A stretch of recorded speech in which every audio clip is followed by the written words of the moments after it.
എല്ലാം പൂർണ്ണമായി എന്ന് പറയുന്നില്ല. പക്ഷെ ഇപ്പോൾ എന്താ സ്ഥിതി എന്നറിയോ? ഇപ്പോൾ രാജ്യത്തെ ആദ്യത്തെ 1 ഡസൻ യൂണിവേഴ്സിറ്റികൾ എടുത്താൽ അതിൽ 3 യൂണിവേഴ്സിറ്റികൾ നമ്മുടെ കേരളത്തിൻ്റെതാണ്. Kerala university, Cochin university, Gandhi university. നമ്മുടെ യൂണിവേഴ്സിറ്റി കാലിക്കറ്റ് യൂണിവേഴ്സിറ്റി 43-ാം സ്ഥാനത്തുമുണ്ട്, 100-ന് പുറത്തല്ല. ഇതാണ് മാറ്റം. നിരവധി കോളേജുകൾ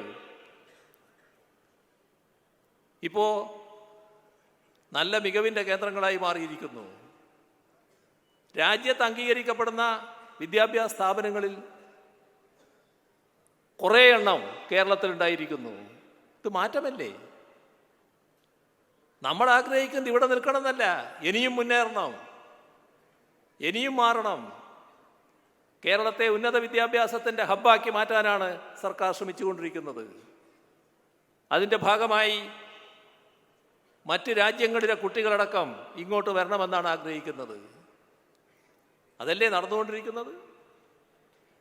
ആ ഒരു പ്രോസസ്സിലല്ലേ നമ്മൾ നിൽക്കുന്നത്? ഇവിടെ കേരളത്തെ സംബന്ധിച്ച് 2016 വരെയുള്ള ചിത്രം എന്തായിരുന്നു? ഒരു വ്യവസായവും ഇങ്ങോട്ട് വരില്ല. കാരണം നമുക്ക് പശ്ചാത്തല സൗകര്യമില്ല, മറ്റു കാര്യങ്ങളില്ല, പിന്നെ കുറേ കുറ്റങ്ങൾ, എന്തെല്ലാം കുറ്റങ്ങൾ പറയാൻ പറ്റുമോ ആ കുറ്റങ്ങളൊക്കെ അടിച്ചേൽപ്പിക്കുകയായിരുന്നു. ഇല്ലാത്ത ഒരുപാട് കാര്യങ്ങൾ പ്രചരിപ്പിക്കുകയായിരുന്നു. LDF അധികാരത്തിൽ വന്നപ്പോൾ ക്ഷമാപൂർവമുള്ള പ്രവർത്തനമാണ് ആരംഭിച്ചത്. നമ്മുടെ സംസ്ഥാനത്തെ ഒരു നിക്ഷേപ സൗഹൃദ സംസ്ഥാനമാക്കി മാറ്റണം. വിവിധ തരത്തിലുള്ള ഇടപെടലുകൾ നടന്നു. വ്യവസായികളുടെ യോഗം നടന്നു, തൊഴിലാളി പ്രതിനിധികളുടെ യോഗം നടന്നു, നമ്മുടെ നിയമങ്ങളിൽ മാറ്റം വന്നു, ചട്ടങ്ങളിൽ മാറ്റം വരുത്തി. അങ്ങനെ പടിപടിയായി ഇപ്പോൾ എവിടെയെത്തി? നിക്ഷേപ സൗഹൃദ കാര്യത്തിൽ ഇന്ത്യയിലെ നമ്പർ 1 സംസ്ഥാനം എന്ന നില കേരളം ആർജിച്ചു. ഇത് UDF ആണെങ്കിൽ സാധിക്കുമായിരുന്നോ? ഇപ്പോൾ വലിയ ബഹുരാഷ്ട്ര കമ്പനികൾ നമ്മുടെ സംസ്ഥാനത്തേക്ക് വരാൻ താല്പര്യം കാണിക്കുന്നു. നമുക്ക് പറ്റാവുന്ന വ്യവസായങ്ങളെ നമുക്ക് യോജിക്കാൻ പറ്റൂ. പക്ഷെ നമുക്ക് പറ്റാവുന്ന ഒരുപാട് വ്യവസായങ്ങളുണ്ട്, നല്ല വ്യവസായങ്ങളുണ്ട്. നമ്മുടെ കുട്ടികൾ,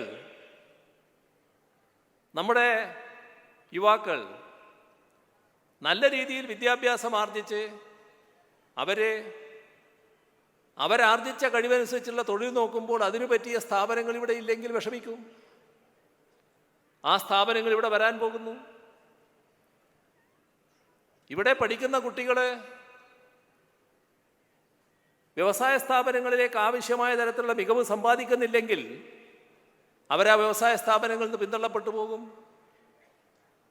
അതുകൊണ്ട് വിദ്യാഭ്യാസ സ്ഥാപനങ്ങളെയും വ്യവസായ സ്ഥാപനങ്ങളെയും പരസ്പരം ബന്ധിപ്പിക്കുന്നു, ആവശ്യമായ കോഴ്സുകൾ കൊടുക്കുന്നു. വലിയ മാറ്റമല്ലേ ആ രംഗത്ത് കാണാൻ കഴിയുന്നത്? ഈ മാറ്റം UDFന്റെ കാലത്താണെങ്കിൽ ഉണ്ടാകുമായിരുന്നോ? UDFനാണെങ്കിൽ ഉണ്ടാക്കാൻ പറ്റുമോ? അവർക്ക് തമ്മിലടിക്കാനല്ലേ നേരം ഉണ്ടാവൂ, മറ്റൊന്നിനും നേരം ഉണ്ടാവില്ല. ഇപ്പം തന്നെ കാണുന്നില്ലേ, ഒന്നും ഇല്ലാതെ തന്നെ ആകാശത്ത് തമ്മിലടിച്ചുകൊണ്ടിരിക്കുന്ന കാഴ്ച നമ്മൾ കാണുന്നില്ലേ? അതല്ലേ UDFന്റെ പ്രകൃതം. നാടിനോട് പ്രതിബദ്ധത,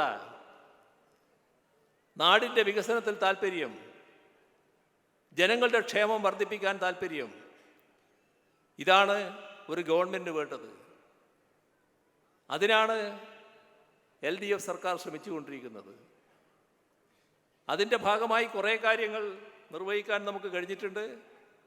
എല്ലാമായി എന്നല്ല, എന്നാൽ രാജ്യത്ത് കാണുന്ന പലതും ഇല്ലാത്തൊരു നാട് എന്ന് കേരളത്തെ പറ്റി പറയാൻ പറ്റൂ.